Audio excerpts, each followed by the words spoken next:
आगे चल रहा है। मीना, ये भीड़ तब्दील क्यों नहीं हुई वोटों? रविंद्र सिंह भाटी की आप चर्चा कर रहे हैं। देखिए, बाड़मेर और जो जैसलमेर लोकसभा सीट है उसका अगर हम गणित को देखेंगे तो वो सीट राजपूत और जाट मिलकर तय करते हैं, लेकिन डोमिनेटिंग वहां पर जाट हैं।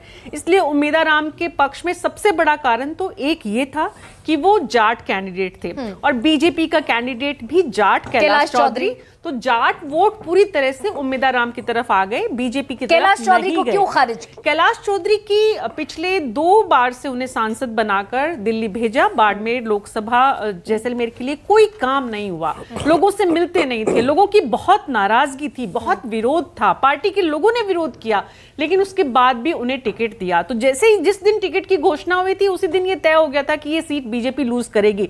अगर राजस्थान की 25 सीट में सबसे पहली सीट कोई लूज हो रही थी तो वो बाड़मेर जैसलमेर की थी। देखिए, कर्नल सोनाराम भी चले गए कांग्रेस की तरफ जी, कांग्रेस, और वो प्रचार कर रहे थे कांग्रेस के लिए जी। और दूसरा बात ये थी कि जो बायतू, मैं वहां गया था, मैं बाड़मेर 4-5 दिन रहा जी। और ये रविंद्र सिंह भाटी का बड़ा अच्छा कैंपेन था, उसको बहुत वोट मिले होंगे, सब लड़के लोग उसके साथ लगे हुए थे, राजपूत लड़के लोग सब उसके साथ लगे हुए थे। लेकिन प्रॉब्लम ये थी कि वहां पर जो जाट जो वोट था उसका जो क्या कहते हैं डिस्टेंसिंग फ्रॉम बीजेपी, तो उसके चलते 2 जाटों के बीच की लड़ाई में उम्मेदाराम जीता, उसको ज्यादा वोट मिले और इनको वो वोट मिले नहीं। और राजस्थान में राजपूत भी डिसाइसिव रहे। मीना, राजपूत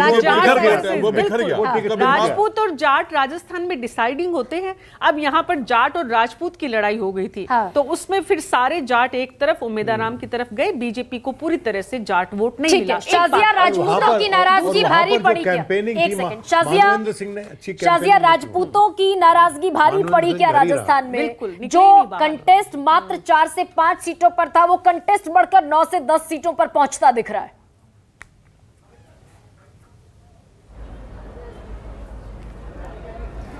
देखिए, किसी ना किसी की नाराजगी तो जाहिर है भारी पड़ती है किसी ना किसी पर। अब ये तय करना है बैठकर, और बहुत बड़ी खबर है, बहुत बड़ी खबर गरिमा, बहुत बड़ी। शाजिया एक सेकंड, मैं लौट रही हूँ। हाँ मीना, मुख्यमंत्री के गृह जिले से भरतपुर से राजस्थान में कांग्रेस कैंडिडेट संजना जाटव जीत गई हैं। एक बड़ी खबर संजना जाटव की जीत की खबर मिल रही है। मुख्यमंत्री भजनलाल शर्मा का क्षेत्र है ये, वहां से संजना जाटव कांग्रेस की उम्मीदवार जीत गई है।